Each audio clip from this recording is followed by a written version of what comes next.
7, 8.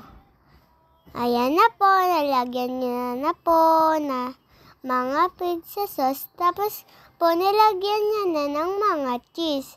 1, 2, 3, 4, 5,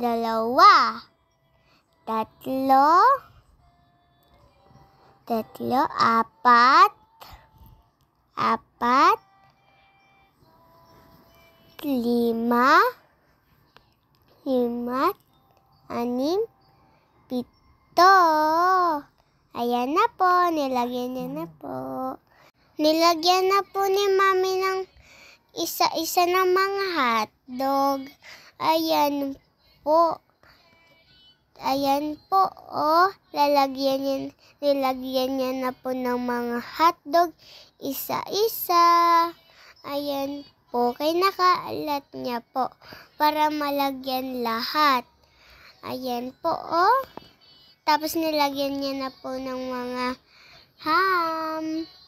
Lagyan niya din po isa-isa. Kinalat niya rin po para malagyan lahat ng ham. Ham na ham. Ham, ham, ham. Ham, ham, ham. Ayan po, pagkatapos po lagyan ni Mami ng hotdog and ham, nilagyan po ni Mami ng melted cheese isa-isa. Mas maraming cheese, mas masarap pag naluto ang pizza. Ayan po, malapit na po matapos lagyan ni Mami ng cheese.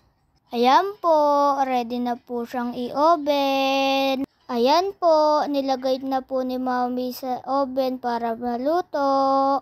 Ayan po, kinuha na po ni Mami sa oven yung pizza. Kakatapos lang po maluto. Ayan na po ang bread pizza ni Mami. Thank you, Mami, sa masarap na pizza.